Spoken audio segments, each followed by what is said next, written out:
आप सभी को मेरा प्यार भरा नमस्कार। मेरा नाम है अंकित रावत और स्वागत है आपका मेरे चैनल अपू पहाड़ी ब्लॉग में। तो दोस्तों, जैसे जानते हो कि आप कथा चल रही है, तो कथा का आज लास्ट दिन है।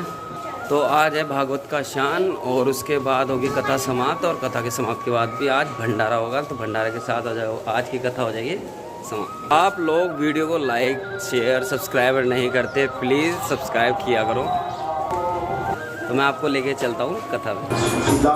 ना मैं उसके साथ जा सकता हूँ, जा सकता हूँ। यदि मैं कृष्ण के यहाँ द्वारिका गया तो कृष्ण ये समझेगा कि अभाव के दिन है सुदामा जी के। हो सकता है कुछ मांगने आया हो। सुशीला, मांग मैं सकता नहीं, प्राण चले जाएंगे, लेकिन कभी किसी के आगे अपने हाथ नहीं लगाएंगे। मेरे द्वारिका जाने से यदि एक बार भी कन्हैया के मन में ये भाव आ जाए कि सुदामा मेरे से आज कुछ मांगने आया है, तो मेरी उस मित्रता को कुछ धब्बा लगेगा। हल्का इसको पत्नी चुप हो गई। फिर भगवान की प्रेरणा हुई, फिर पत्नी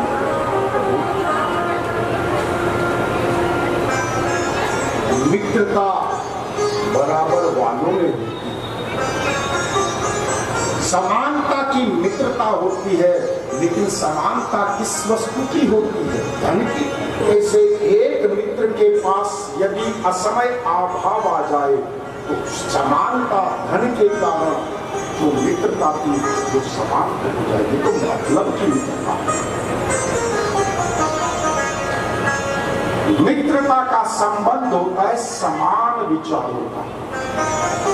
बड़ा पद, अधिक धन मित्र से होगा, देखा जाएगा। स्वीकार करेगा मुझे तो ठीक है, और यदि अस्वीकार करेगा तो मैं अपने स्वाभिमान को लेकर के द्वारिका से तुरंत वापस अपने घर आ। चाहिए तो मुझे उससे कुछ नहीं, बस वो मेरा मित्र है, चलो इस भाव से एक बार उससे मिलकर आ जाऊं। और सुदामा जी ने कहा, सुशीला मिलने तो जाना है, लेकिन कहा जाता है यदि बेटी के घर, बहन के घर, गुरु के घर, भगवान के दरवाजे पर और मित्र के घर जा रहे हैं तो खाली हाथ नहीं जाना चाहिए। अपने मित्र के यहाँ यदि मैं जाऊंगा तो क्या लेकर के जाऊंगा? हमारा उसके लिए लेकर के जाऊंगा। सुशीला, ये मुझे बड़ा समझ। सुशीला ने कहा, प्रभु आप चिंता मत करो, ये व्यवस्था होगी। यदि पत्नी घर में सुशीला है तो घर में कभी आप, सुशीला का मतलब है समझदार, नहीं तो कितना भी पूरे दिन आप कमा करके ले जाओ, शाम को घर ले जाओगे, उसने इतना कर लिया, उसने इतना बड़ा मकान बना लिया, यही कलह घर में नहीं। सुशीला ने कहा, प्रभु ये मेरी जिम्मेदारी है, मैं इस घर की गृहिणी हूँ, आपके मित्र के लिए ले जाने के लिए जो उपहार है उसकी व्यवस्था है।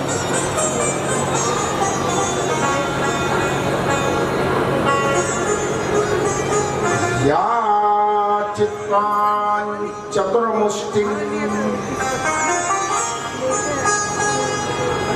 विप्रान्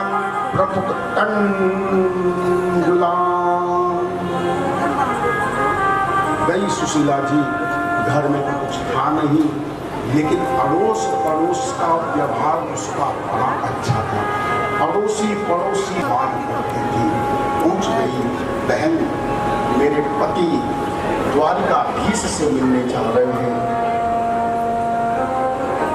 अपने मित्र के घर खाली थी चावल दे दिए उधार, और जिस दिन मैं सक्षम हो जाऊंगी तो तेरी 4 मुट्ठी चावल तुझे वापस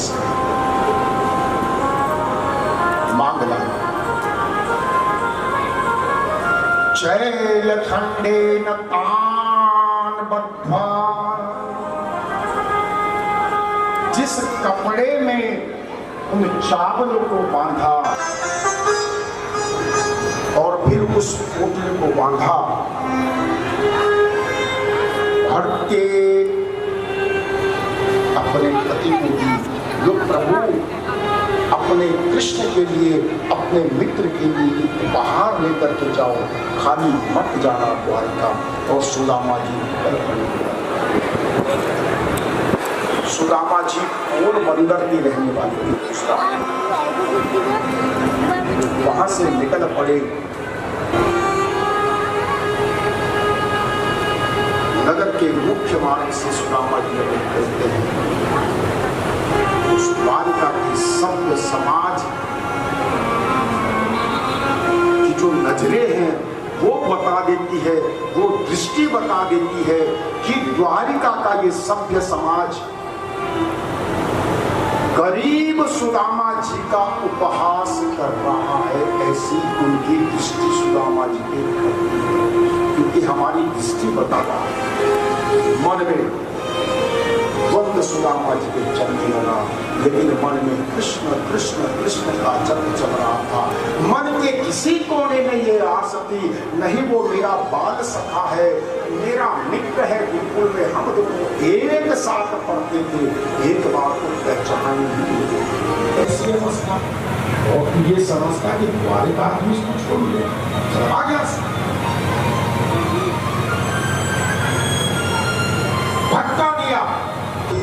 और जब सुदामा जी भोजन कर रहे थे, सुदामा आज आई नहीं, मेरे बच्चों की घर में भोजन की कोई व्यवस्था नहीं। सुदामा जी भोजन करते हैं अपने मित्र का मान रखने के लिए, लेकिन आंखों से सुदामा जी के आंसू झर रहे। और अगर तीसरे मुट्ठी चावल खाओगे तो प्रभु तीनों लोगों का सुख सुदामा को दे दोगे, और जब सारा ऐश्वर्य सारा वैभव आप सुदामा को दे दोगे तो आप कहाँ रहोगे प्रभु? अपने लिए भी तो कुछ रखो। ये सोच करके रुक्मणी जी ने प्रभु का तीसरी मुट्ठी जब खा रहे थे, हाथ पकड़ लिया, रोक लिया तीसरी मुट्ठी चावल खाने।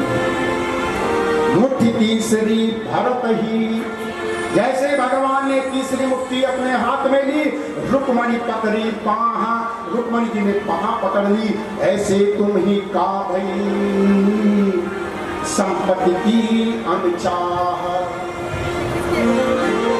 कहीं रुक्मणी कान में, रुक्मणी भगवान के कान में कहती है, यह दो को मिलाप करत सुदामा आपसो। ये सुदामा आपका मित्र नहीं आया है, बल्कि आपको सुदामा बनाने आया है और स्वयं द्वारिकाधीश बन गया है।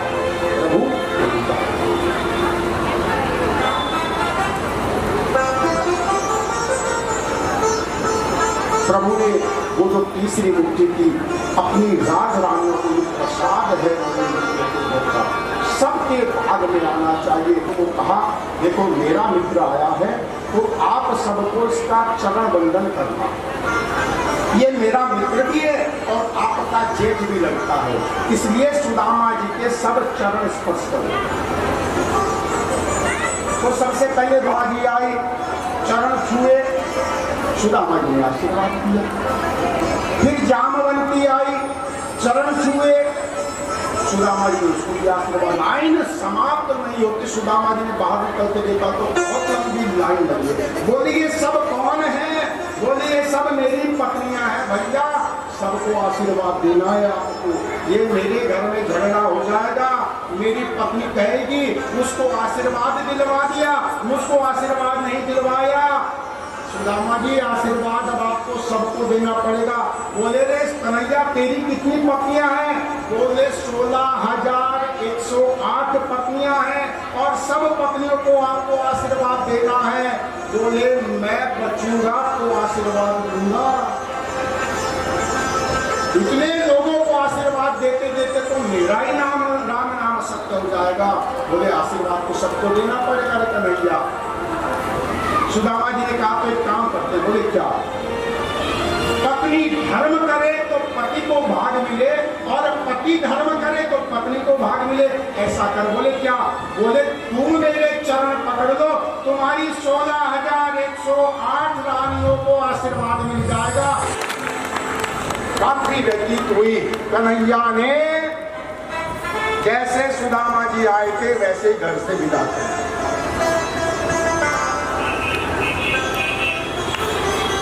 सुदामा जी सोचे कि रात में तो मेरा मित्र बहुत कह रहा था, हाय महादुख पाए सका तुम आए न इतने दिन खोए। तुमने इतने दिन व्यतीत किए, मेरे पास आते मैं तुम्हारा इस आभाव को समाप्त करूं।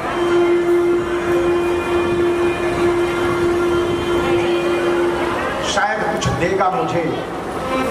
कन्हैया ने कहा बिना मांगे दूंगा नहीं। सुदामा ने कहा मैं तुमसे मांगूंगा नहीं। विदा किया, निकल पड़े द्वारिका से सुदामा जी अपनी नगरी की ओर। सोने की हो गई। सुदामा जी विचार करने लगे क्या मुझे मार्ग भ्रम हो गया कि मैं घूम करके फिर द्वारिका वापस आ गया। किसी से पूछा भैया ये कौन सी नगरी है? उसने कहा ये पोरबंदर है। सुदामा जी आपकी ही नगरी है। सारी सोने की बात नहीं। मेरा घर कौन सा होगा? कैसे करती है? सुशीला जी को 16 श्रृंगारों से युक्त कर देती है। अब सुशीला जी के श्रृंगार में जब सेविकाएं लगी थी, सुशीला जी का तो रंग और भी बदल गया। सुदामा जी ने देख तो लिया सुशीला जी को, लेकिन पहचान नहीं पाए। और सुशीला ने देख लिया क्योंकि सुदामा जी द्वारिका से उसी अवस्था में वापस आए। तो सुदामा जी भी वापस अपने घर आ गए। अब चावल ही खाएंगे जब पूरे दिन भगवान वो देखा था। सुदामा जी ने सुदामा जी को देख लिया।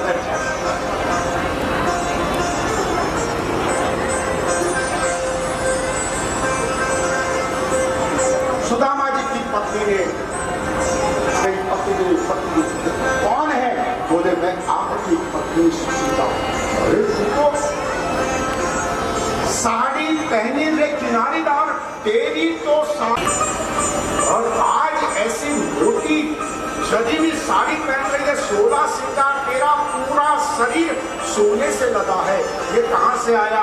बोले रात में आपका मित्र कन्हैया का भवन आपका बना दिया है प्रभु।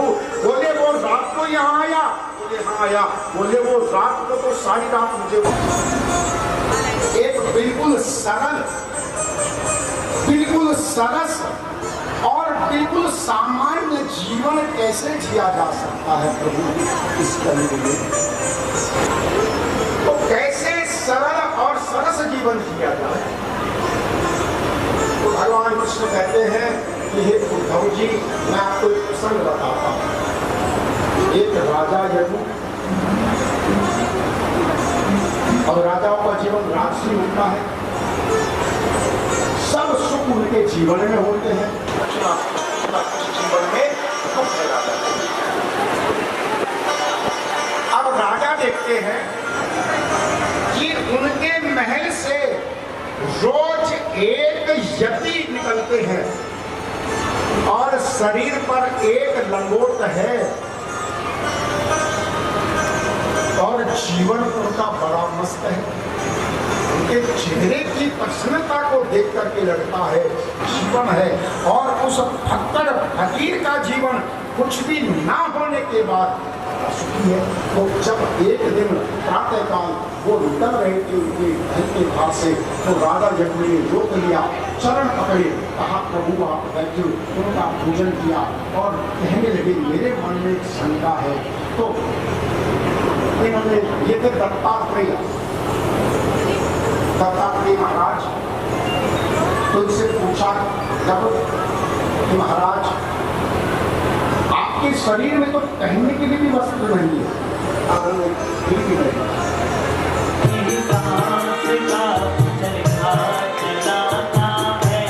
गए जब शाम के सब भी गए जब राम के शव तुलसी भी। अगर हम भी चले जाए तो क्या। वो शिकारी के जाल में मछली फंसी, शिकारी ने मछली को कही है। जब भगवान पैर पर पैर रख करके प्रभास पाटन क्षेत्र में चतुर्भुज रूप में बैठे, इसने सोचा कोई मृग बैठा है, इसने बाण चलाया और भगवान के तलवे पर बाण। ये भगवान के तलवे पर ही बाण क्यों लगा और पूरे शरीर में क्यों नहीं लगा, तलवे पर ही क्यों लगा। दुर्वासा जी ने कहा रसगुल्ले बनाओ, रसगुल्ले आए, चबाया, एक पत्तल में इकट्ठा कर दिया। रोटी बनाओ, रोटी आई, रोटी चबाई पत्तल में। पूरी बनाओ, पूरी चबाई बाहर गुली। और जो कुछ मांगते हैं भगवान उनको ला करके देते हैं। दुर्वासा जी चबाते हैं और एक पत्ते में इकट्ठा कर देते हैं। बोले कृष्ण, ये जो अन्न मैंने चबा करके अपने मुख से वापस निकला है, इसको अपने पूरे शरीर पर मत धन संपत्ति कर आवे, दस मिटे जन गाओ, जय जगदीश हरे। मात पिता तुम मेरे, शरण पढ़ूं मैं किसकी। स्वामी शरण पढ़ूं मैं किसकी। तुम बिन और न दूजा, प्रभु बिन और न दूजा। आस करूं मैं किसकी। ओम जय जगदीश हरे। तुम पूर्ण परमात्मा, तुम अंतर्यामी। स्वामी तुम अंतर्यामी। परब्रह्म परमेश्वर, पारब्रह्म जगदीश्वर, हरि सबके स्वामी। ओम जय जगदीश हरे। तुम करुणा के सागर, तुम पालन करता। स्वामी तुम रक्षा करता। मैं मूर्ख छल खामी, मैं सेवक प्रभु स्वामी। कृपा करो भरता। ओम जय जगदीश हरे। तुम हो एक अगोचर, सबके प्राणपति। स्वामी सबके हृदयपति। जन जमित हृदयामी, कैसे आऊं शरण में। तुमको मैं कुमति। ओम जय जगदीश हरे। दीन बंधु तुम हरता, ठाकुर तुम मेरे। स्वामी रक्षक तुम मेरे। अपने हाथ उठाओ, अपनी शरण लगाओ। उतार बड़ा मैं तेरे। ओम जय जगदीश हरे। विषय विकार मिटाओ, पाप हरो देवा। स्वामी कष्ट हरो देवा। श्रद्धा भक्ति बढ़ाओ, हृदय प्रेम बढ़ाओ। संतन हरि सेवा। ओम जय जगदीश हरे। तन मन धन सब कुछ है तेरा। स्वामी सब कुछ है तेरा। तेरा तुझको अर्पण, हरि का हरि को समर्पण। ज्यादा ये मेरा।